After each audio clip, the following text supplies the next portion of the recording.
Hey everyone, One Big Boss here, and it's pretty quick, but we are on now episode 3 of Video Game Pickups because today, two buddies of mine, we actually went to the flea market that's not too far from our houses, and I've been going to this flea market for a long time when I was younger and stuff, but recently I started going more and more, and there's so many great classic video games to find at that place, and some of those guys that have booths up there, they're like total scam artists, you know, like they're legit joke at some of the prices that they charge for games and stuff, you know.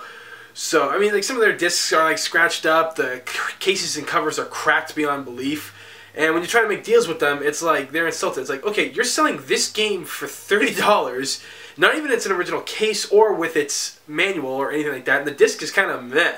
So why not give us a price on it, like a detail? I mean, it's a flea market. You do bargains and everything. Put up a sign saying if you're not going to bargain. Regardless, 3 Italian guys walk into a flea market. One of them leaves with a lot of video games and some nice little treasures.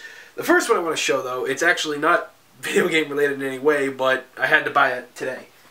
So I found this hanging up on the wall. Die Hard right here.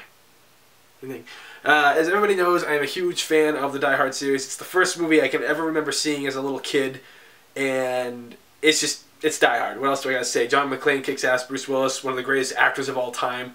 This was a must-have for me. It was $15 on the wall, got the guy down to $10 for it. So honestly, that's pretty damn good. But, okay, that's the non-little video game part. So let's start off with some of the stuff I got over here.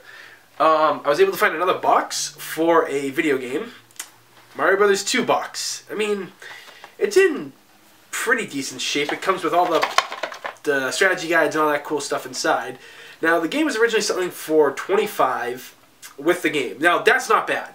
Finding the box with the game is not bad, but I already had the game and I didn't really want to spend $25. So the guy that I go to there, he is great with his deals all the time. You know, you buy a lot of stuff, he'll give you great deals. So yeah, I asked him how much it would be without the box, and he was like, you know, like $9 without the box. So I gave him 10 just to, you know, even it out, be fair, you know, that kind of thing. Because, I mean, $10 for the box is still good anyway. I mean, you could try to get a knockoff box, but who wants those? Now, let's see. Yes, we got 2 PlayStation 2 games here. One was Silent Hill 2. He was selling this for $8. $8! Wait, wasn't it 8? Yeah, it says it right there. $8. Couldn't believe that. It's got the disc in it. It's got the manual. Now, unfortunately, I couldn't remember if I already had 2 or not. I knew I had picked up 3 at GameStop a couple months ago. So I just decided, it was like, you know what, $8. My buddy was like, come on, Tony, $8, just do it. If you have it, you have another copy or you can sell it. So I may sell this one, because I unfortunately do have another copy down here. So I may sell it, or keep it around for something, you never know. Because Silent Hill 2 it's great. It's a good game.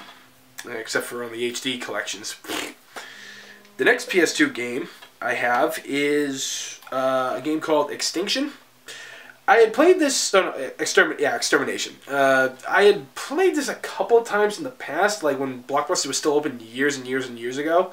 If I remember correctly, it almost felt like a Dreamcast game, somewhat.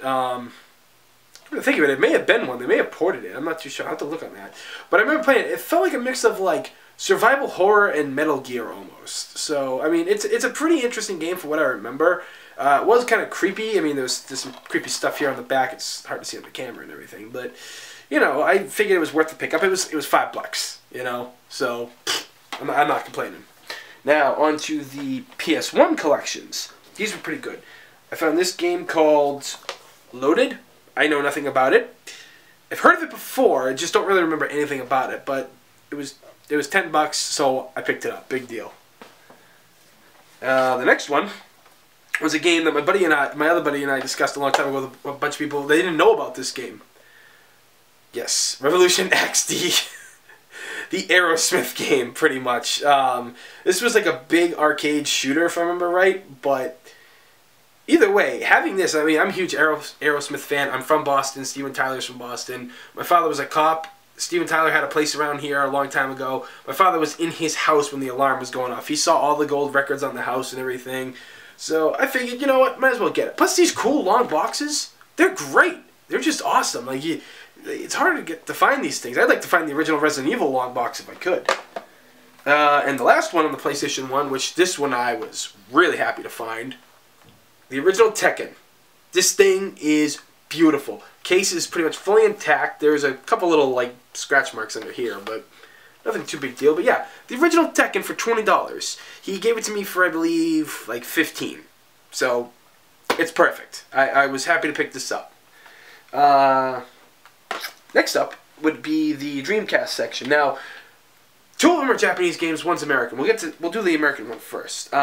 We have Fighting Force 2. I think this is a beat-em-up game from what it says, or something along the lines of a beat-up game. I've heard the title name before, just didn't really look it up or anything, so I'm glad to have this now. This was like, yeah, $5. $5 Dreamcast games, you can't go wrong. Dreamcast is still, like I've always stated in the past, one of my favorite systems of all time. The next one are the 2 Japanese ones. I couldn't believe it. Both these games I got for $20 together. And I was like, wow, I get their Japanese games, but still, that's good. So, I'll hold them both up. We have the original Power Stone for the Dreamcast, Japanese, and Biohazard 2 Plus Value. Is that what it's called? Yeah, Value Plus. Anything. This game, like, I couldn't believe it that I was able to find this. This guy, I don't even know if he knew what he had, because this thing usually goes for about $30 online by itself. For many of you who don't know what this is, it's Resident Evil 2 with the demo for Code Veronica. I can bring it up a little bit here. You can see all there's Claire and Steve and stuff. So it was pretty amazing to just come across these 2 things. I've always loved Power Stone. Again, I don't have a Japanese Sega Dreamcast yet. That's probably going to be the next on my list now that I got the Sega Saturn finally. But yeah, just to find like another little Resident Evil gem for my collection, can't go wrong. $20 for both. Pfft, that's wonderful. That's wonderful. Wonderful. All right, and the last one, which I wasn't expecting to find, wasn't really even looking for anything Sega Saturn related, but I did find this. I was looking for some games, but nothing too big or fancy. But the Fight Stick. I could not believe it. It was just sitting there. The guy who sold me the Dreamcast stuff, anything, he gave it to me for $15, fully tested, works beautiful. Some of the buttons are a little sticky and everything, but I cannot wait to get my hands on like an old fighting game from the Sega Saturns and stuff, because this is where this is gonna shine. I'll probably learn how to play stick on this before I use one for the PS3. But I was just really happy to get this because I don't know how much they go for online. I checked a while ago, but I wasn't really too sure. So just to come across it, like I said, I wasn't even looking for it. It was just there. So it was good. Yeah, like I was just really happy with this. I was kind of hoping just to find like some good Sega Saturn fighters, you know, or maybe Mega Man X4, the original Resident Evil. Kind of tough, because like fighters were like the cool thing to play on the Saturn. It was like pretty much the perfect arcade port, as we all know, and anybody who's a fighting fan knows. So that'll about wrap things up for this episode of Video Game Pickup. Like I said, I wasn't really expecting to go to the flea market today, but hey, I was glad my buddies asked me to go and like wanted me to go, because I was extremely happy for what I found. And adding to my ever-growing collection, which at one point when I get a better setup, when I move, I will do a whole tour of the room or the storage while I have them all. So, yep, like always, you know, please subscribe up and top or wherever it is. Like the video, leave a comment. Let me know your stories about you playing video games and finding them at flea markets or finding rare treasures. Leave stuff that you think I may like, I may never heard of, or just forgotten about, because I'm always up for buying other games and trying out ones that I've either forgotten or never heard of.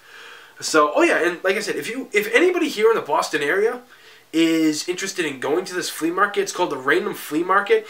Raynham Flea Market, that's what it's called.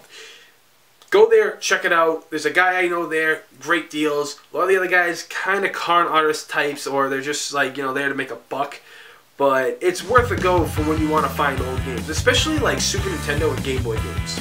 Check it out, because I guarantee you, you'll probably drop at least over $50, $60 on some of the stuff you find. So, until then, thanks everybody, and I will see you all next time.